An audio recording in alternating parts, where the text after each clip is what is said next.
Enzyme-substrate complex. The molecule that the enzyme bonds with is called the substrate. The substrate bonds to a small area of the enzyme, called the active site.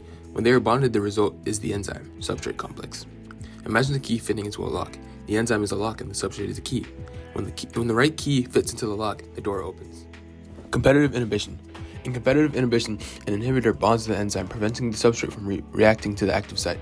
This prevents the enzyme from doing what it is meant to do.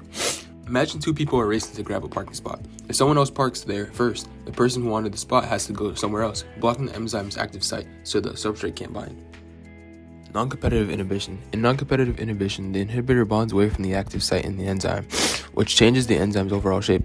Even though the substrate can still bond with the active site, because of change of shape, the enzyme will not be as effective. Imagine someone putting up a barrier behind a factory's machinery that disrupts its functioning. The barrier doesn't block the entrance, but it stops the machinery from working properly, binding to a different site and changing the enzyme shape.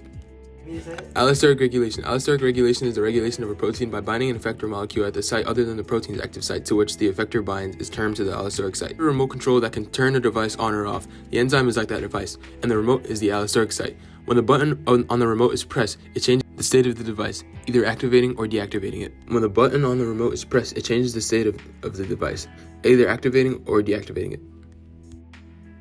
Feedback inhibition. Feedback inhibition is a control mechanism in which an enzyme that catalyzes the production of a particular substance in the cell is inhibited. When that substance has accumulated to a certain level that balances the amount provided with the amount needed, at high temperature the shape of an enzyme begins to alter.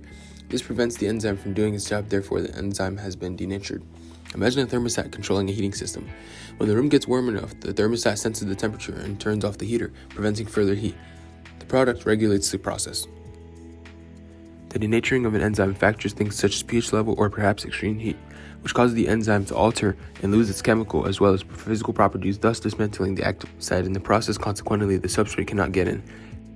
Imagine a cooked egg. When you cook an egg, the heat changes the proteins, making it firm and altering its original structure. Similarly, an enzyme loses its shape and function when exposed to extreme conditions like heat or pH changes.